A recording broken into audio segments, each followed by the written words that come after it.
And of course, the Bucks will receive this kickoff, opening kickoff of the second half.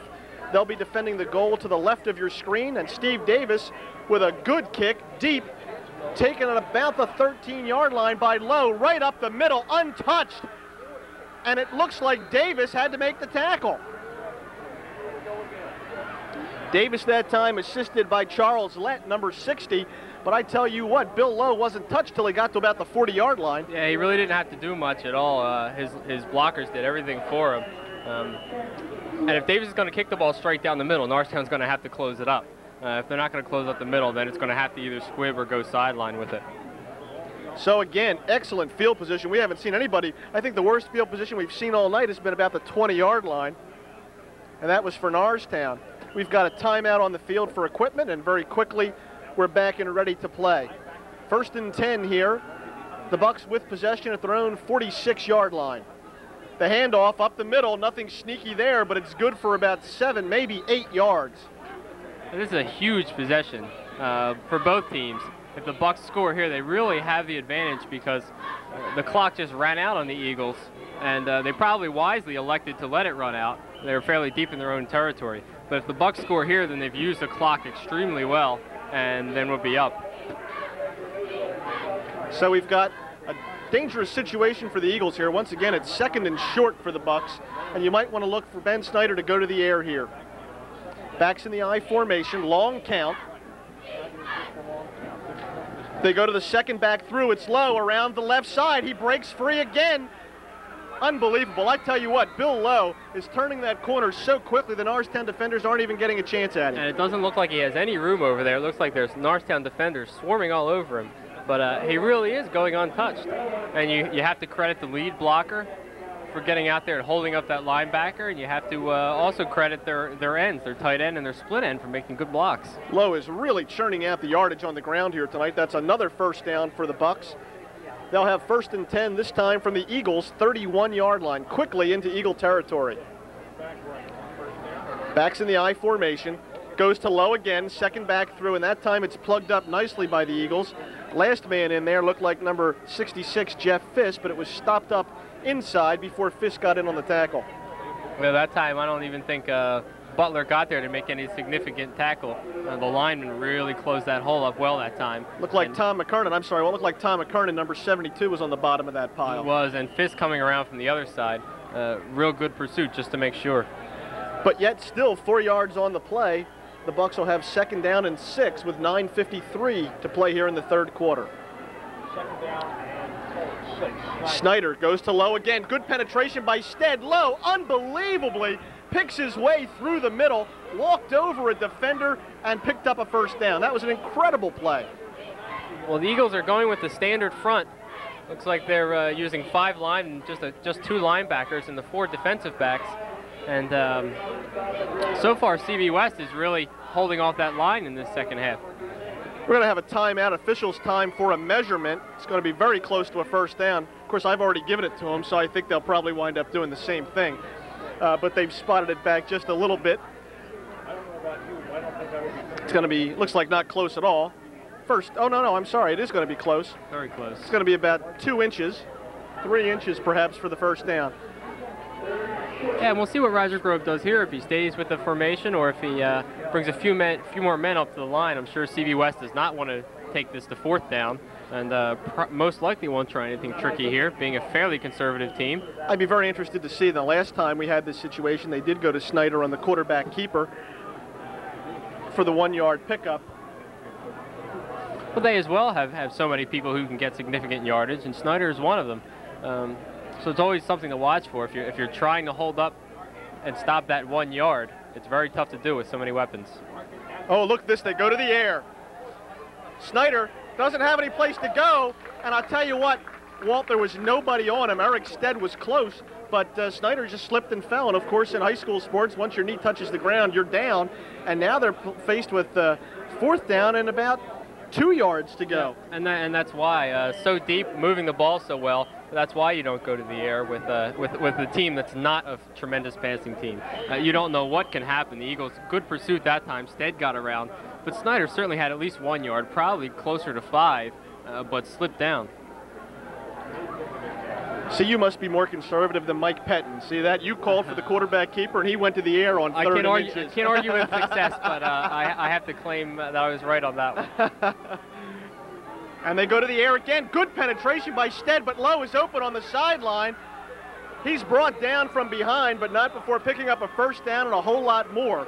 The tackler that time was number 54, Roisin Lusain. Oh. Let's hope Galliano gets up and is okay. There you go. go. Phil Galliano looked like he got in on that play, and I wasn't sure if that was a cramp or a bruise there, but he was slow to get up. Boy, that's a gutsy play. Incredibly gutsy. CB West hasn't been stopped for a loss of yardage, at least running the ball at all this game. Certainly 1-2 yards was plenty to pick up, but an incredible call. But that time, you notice he didn't drop back. It was just a quick two-step drop and a quick hitter to the side. Well, I'll tell you, and that's what they needed to do. And it was an excellent job because Eric Stead was right in Snyder's face. Right. Well, they designed it well. First and goal from just inside the 10-yard line, and boy, I'll tell you, there is no stopping Bill Lowe. 10 yards on the carry, touchdown, Central Bucks West. This young man is amazing. Well, he was a star last year, and so certainly expecting bigger and better things from him this year. And I'll tell you, a little side story on that last series is Phil Galliano coming off the field a little bit lame, and he's down on the field being attended to right now. And that would be a big blow to the Eagle offense to have Galliano go down in their first game. So once again, the Bucks now take the lead in this ball game with 7:54 to play in the third quarter. We'll look for the point after touchdown. The kick is up, and it is good. So John Yencha once again puts the ball through the uprights. And we've got a 4-point lead for the Bucks of Central Bucks West. 21-17. Quite a ball game, folks. Well, again, the Bucks chewing up yardage and chewing up the clock. And use the clock well, left Norristown with only 2 minutes and 13 seconds at the end of that second half. And knowing that they were going to come out and get the ball first in this half.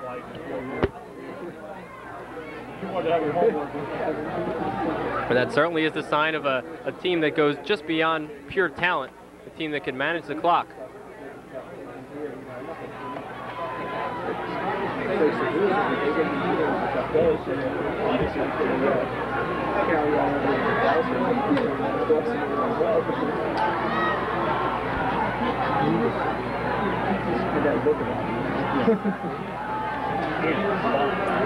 This time back there with Carroll, the Eagles are going to send back number 81. I believe that'd be Eric Hicks. Rich Hicks. Rich Hicks. Or is it Rick or Rich? I'm sorry. Rich. Rich Hicks. I combined Rick and Eric, and we got ourselves a new player. Well, he's not on the roster, so maybe I just did make a new player.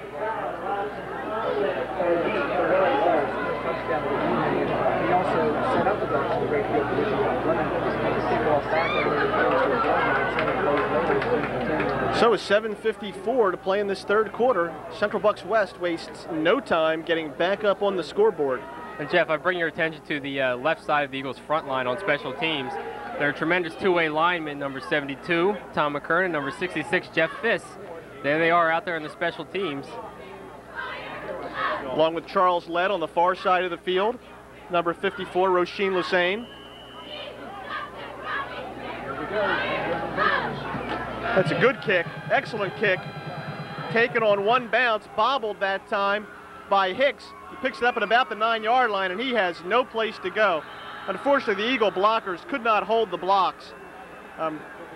That extra bobble, that was a tough kick to field, but that extra time in fielding it really made the difference between a good run back and what resulted. I think you saw a little bit of the inexperience there. Hicks' first time back tonight.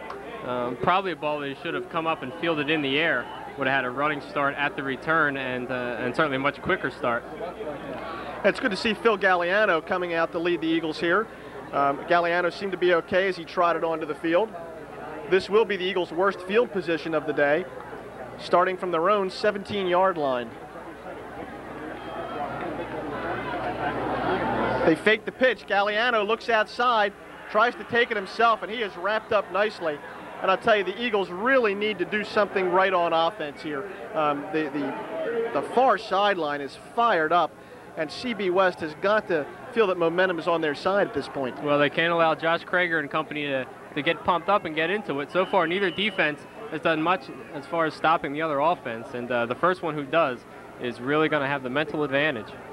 And that play went for virtually no gain. Let's call it 2nd down and 10. Galliano kept the ball himself on the option that time. He'll have Brahim Mitchell down wide left, Hicks wide right.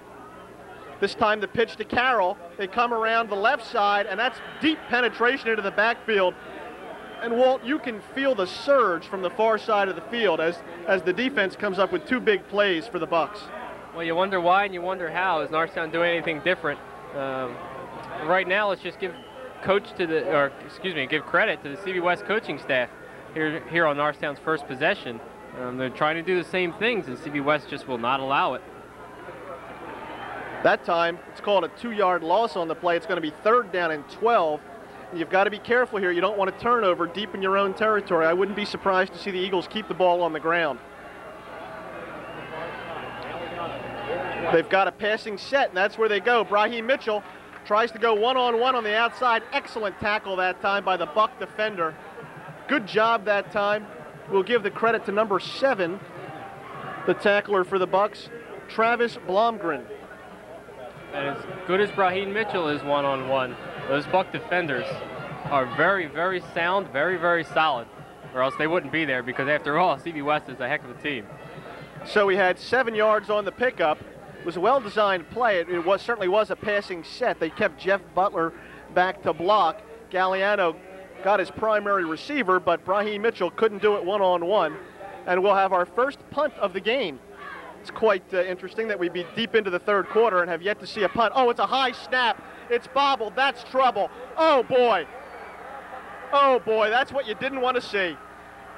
1st and goal for the Bucks from the 5-yard line. And that time, Davis, who is also the place kicker, was back to punt for the first time tonight. He could not handle the high snap, couldn't pick it up after that. Penetration by the Bucks results in a fumble and turnover. Wow. And it's so important on his first kick and the first time he's fielding a snap in a varsity game to really get a good one. And you saw when it was on the ground. If he falls on it, it's 4th down anyway, but really, really in a hurry to pick it up. And tough to stay calm in a situation like that when you know where you are. Big trouble for Noristown as they have been really unable to stop the running game of Central Bucks West tonight. And there he is again, untouched into the end zone. Unbelievable. Bill Lowe's not even going to need a rub down or an ice pack tonight. He's hardly been touched all evening. My goodness, 4:41 to play in the 3rd quarter, and the Bucks strike rapidly after a big Eagle mistake. That's a shame. I mean, that's really their first big error of the ball game, and the Bucks make him pay for it right away. 5-yard touchdown run for Bill Lowe, and he is racking up the statistics here tonight. Well, Jeff, the only way to beat this team is to not make any errors, and you can't say that you expect to do that, but if you don't, you can't expect to beat them. And we'll go for another point after touchdown. Good snap. The kick is up. It looks like it's wide left. It is no good. I tell you, Walt, that's a big miss, because now we've got a 10-point game instead of what would have been an 11-point game that would have certainly forced the Eagles to go for a 2-point conversion should they score again. And it looked like it was tipped the way that ball went up in the air. I didn't catch the player who tipped it, but it certainly looked like someone coming around from the end. Well, that makes it a 10-point lead with the missed point after touchdown. So we've got 27-17. Our score. And Jeff, it's not visible on your screen right now, but we have Carroll limping off. There he comes into your picture now. And I think Damon Carroll, Walt, was the guy coming from the far end that time on that play. Whether he was the fellow who made the tip or not, I'm not sure. And aside from not making mistakes, you certainly have to have everyone healthy to beat this Central Bucks West team. 5,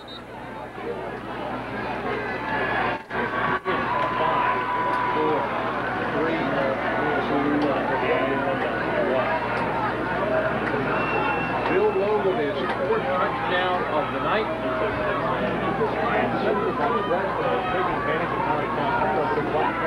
And Jeff, this is a key possession. Noristown is going to have to try to reestablish that pattern of alternating scores, at least for their possession. If they're stopped right here, boy, CB West is really, really going to feel that they're in control. Well, I'll tell you, Walt, we've seen West reel off 20 points here unanswered. The Eagles went up 17-7 in this ball game with about 4 minutes to play in the first half. And in the 14 minutes we've played since, we've seen 3 touchdowns. Low kick, they go to the same guy. Oh no, it's Brahim Mitchell back there again. Pardon me, look at Brahim Mitchell punch it up the middle. And I'll tell you, Hicks was not back for the return that time. I apologize to Brahim Mitchell. He was back doing his usual duty on punt returning. Slightly bobbled that ball, but did an excellent job bringing it straight up the middle. Good return, and the Eagles will have field position from their own 35-yard line. We've got a Noristown player down on the field. Looks like we had a West player down, but that young man has pulled himself up. He will leave the field, though, for one play because the officials did call timeout for both players down. We'll try and get you the, looks like McKernan.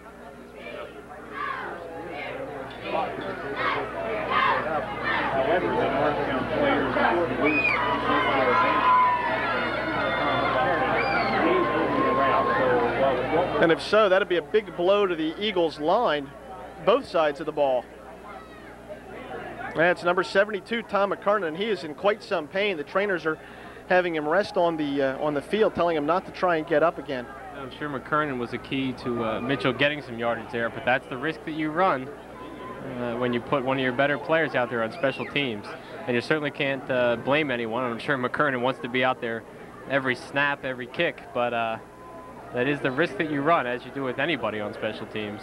Tom McKernan, listed in the program at 6 feet 2 inches, 245 pounds, a senior, and he is still down on the field. We'll certainly try and get you an update on his status if at all possible. But this is really a big blow to the Eagles' hopes, especially being down by 10 points in this game.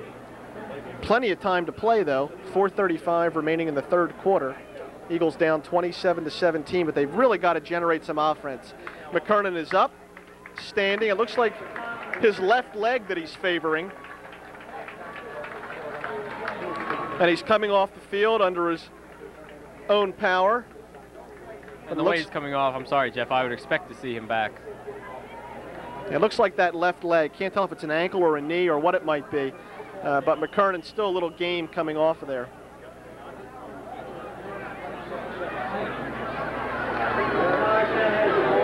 But the Eagles take over. A big offensive series for them. Phil Galliano try to lead his team back down the field, put some more points on the board. Galliano on the keeper, finds the hole, goes through the right side, picks up about 7, maybe 8 yards on the carry. That's a good stabilizing play for Noristown after a bad offensive series the last time down the field. Sure is, and it shows that Galliano's leg, whatever was ailing him, is completely healthy. We have another official's timeout for an injury. This time, it's a West player down on the field. And again, it looks like an ankle, might be a cramp. And that's number 10, Bill Lowe, down on the field. And talk about a key player that you don't want to lose. There could be no more important player in this game than number 10, Bill Lowe. Well, it looks like Superman, but he's been doing the job so much on both sides of the ball, particularly offense. And even though he hasn't been touched a lot, it is early in the season, and fatigue could be a factor. When you get fatigue, that's when a lot of the injuries set in. Tough to tell. It looked like to me he was shaking the one leg. I thought perhaps a cramp. But of course we're speculating from our vantage point here in the press box.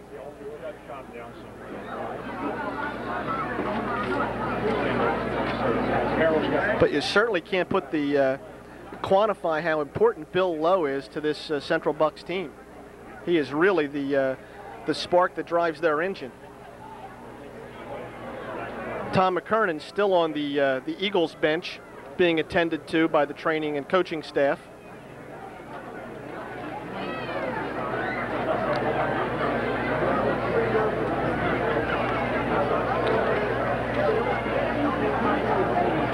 And again, just to recap, so far here in this third quarter, the Bucks have struck twice, scoring on a 9-yard touchdown run by Lowe and then a 5-yard touchdown run 3 minutes later after the Eagles fumbled a snap on a 4th down punting situation deep in their own territory. The Bucks converted that on the very next snap into 6 points with the missed point after touchdown. It looks like Lowe is up, and he's coming off the field, and Walt, same situation. Here, I think he looks fine. I believe that was just a cramp.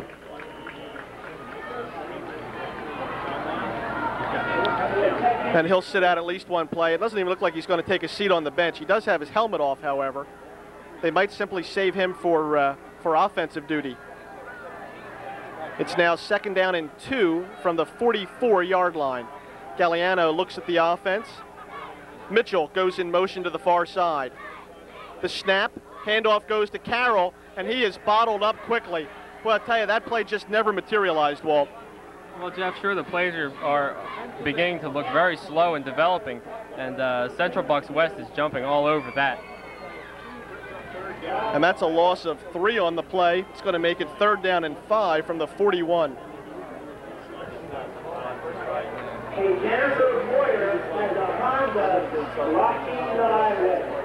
Yeah, well, McKernan's still on the sideline, and he's such a key in that offensive line at the tackle position, whether it be sealing off on the outside or opening up holes so that the back can go to the inside.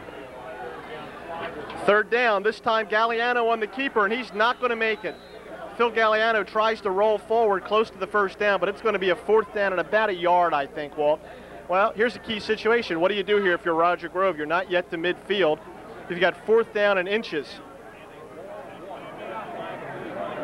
And it looks like Rogers made his decision. I think he's going to go for it. Although we've got some changes on the field here. Several players shuttling in and out. You almost have to score. Your defense really hasn't proven yet that they can stop West. And it's almost it'd be a very tough choice with being in their own end. But I'm sure with this short yardage, he really has nothing to lose. He needs a score right here. Well, there's 2:22 to play in the 3rd quarter. It is 4th and almost a yard. Looks to be almost a full yard, very nearly that. Galliano looking to the sideline for the call. And we've got it stopped for Brahim Mitchell for equipment on the near sideline. That's why we had everyone looking plaintively at the sideline. Brahim Mitchell having his equipment attended to. So the Eagles obviously have made the decision to go for it, and this is a key play in this ball game. Well, Noristown may be better off just trying to fire off the ball and get that yard. Oh no, looks like they're going to punt.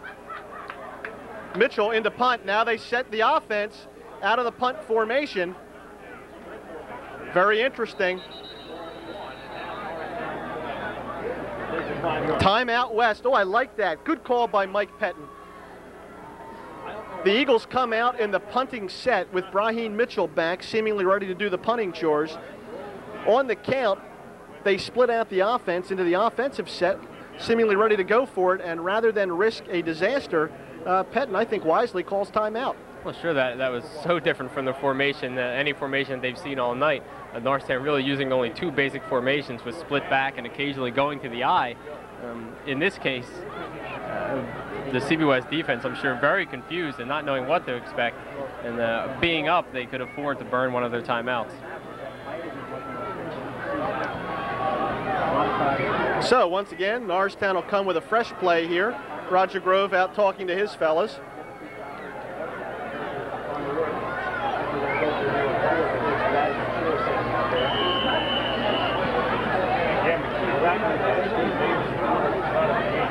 So I have 4th and just about a yard.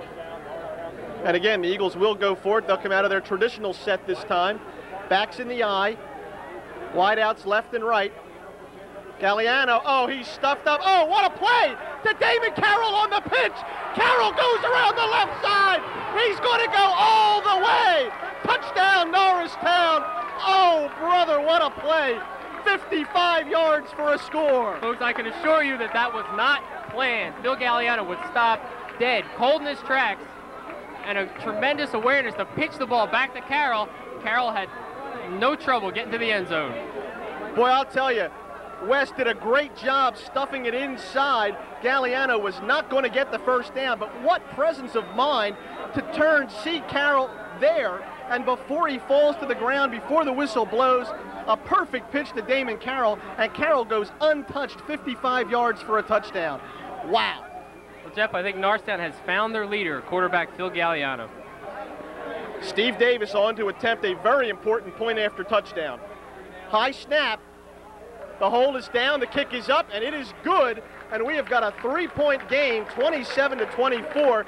And folks, there's a lot of time left in this game. 1 minute 43 seconds to play in the third quarter, and we have seen 2 football games worth of excitement. Well, that by far has to be the most exciting play. You can't, just the wave of disappointment that went over this crowd on this Noristown side when they saw that Galliano was not only stopped but pushed back, and a perfect pitch back to Carroll. Wow, what a play. Damon Carroll has been a one-man highlight film this evening, along with Bill Lowe. The 2 of these guys are just having unbelievable ball games. And Carroll's job there really only as a decoy. Like I said, I don't know if he is a safety valve back there in case something would happen, but Carroll even looked like he thought the play was over, but was ready to go when he got that ball. Boy, I'll tell you, that's a heads-up play by Galliano, and just as heady by Damon Carroll to be ready and to do such a super job with the ball once he got it. Well, the great runner always knows where the hole is and always knows where the opening is. And Carroll, once he got that ball 5 feet deep in the backfield, or 5 yards deep in the backfield, went right to the open area. Davis, there's your low kick, Walt, and they go to the up man, and he's down. And I'll tell you what, Noristown will take that. They probably would have liked it about 10 yards further back. The Bucks do take possession at the 35-yard line. Well, a good play there by the Buck who received that ball. It really kills what Noristown wanted to do, and that's not allow a big return, but get them fairly deep. 35 at the 35-yard line is not bad field position the way the Bucks have been moving the ball. No, it really hasn't. But you were certainly right to predict a squib kick. Kicking deep has not worked at all for the Eagles this evening. You're going to have a man almost caught for extra men on the field. Penalty on the play. That was Stead, I think, who jumped across. I don't think he was pulled across. The coaches here in the press box, Walter, were yelling down to the sideline to call timeout. I don't think they had the defensive formation that they wanted out there on the field. Well, when you have a man sprint across like that, that's usually a sign of a little bit of confusion. And Noristown's first defensive penalty obviously is evident of that there was a bit of confusion, and Stead trying to stop up the play, knowing what was going on around him, wound up taking the penalty. So the Eagles 5 yards for offsides. It'll be now 1st down and 5 from the 40-yard line.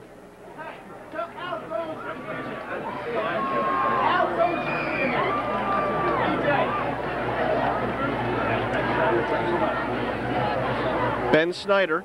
Oh, we've got timeout just before the snap. And looks like the Eagle defenders, was that Butler who called the time, Walt?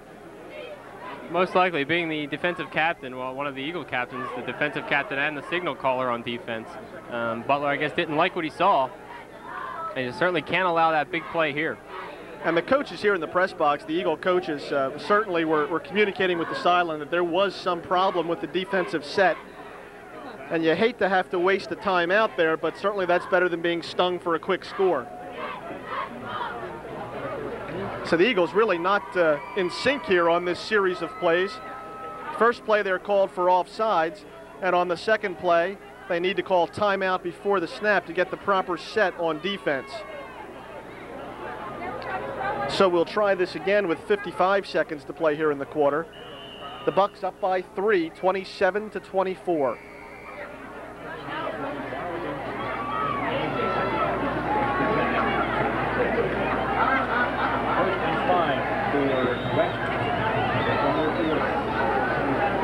Snyder's ready. Long count. They go to Lowe, who's back in the ball game, and he's wrapped up nicely by the Eagle defenders. So good job that time. Let's give Eric Stead the tackle. Also looked like number 56, William Gant. Good penetration to allow Stead to slip in behind there and make the tackle for a little gain. In fact, no gain. We'll call it second and a short 5. Backs out of the I formation. Everybody in tight for the Bucks. Up the middle this time, and there is a fine tackle by Jeff Fish. And that was one man all by himself driving back Bill Lowe. Yeah, they went right by Fish. They were trying to pull around and open up that hole for Lowe, and Fish was having no parts of that. those were certainly the two most unproductive runs of the night for one of our one-man highlight machines, Bill Lowe. Well, that shows you right there how much, as good as a player may be, he needs his blocking. And Fiss one-on-one, Lowe is not going to win that battle. That was an excellent play by Fiss, and that'll be the last play of the third quarter. We won't have far to move here as we will switch the ball from 42-yard line to the opposite 42-yard line, and it's going to be 3rd and 3 for the Bucks. And the Noristown defense doing a good job here. I mean, they were in the hole already, 1st down and 5, and now they're showing some real fortitude here in shutting down Bill Lowe on 2 consecutive plays. And Jeff, I don't know if it's a coincidence or not, but there's some new players in there for the Eagles. Tom McCurran is still standing on the sidelines, and I'm sure if he was healthy, he'd be in there. But it looks like number 71, that's Eric Schrader, has taken his place at the tackle position.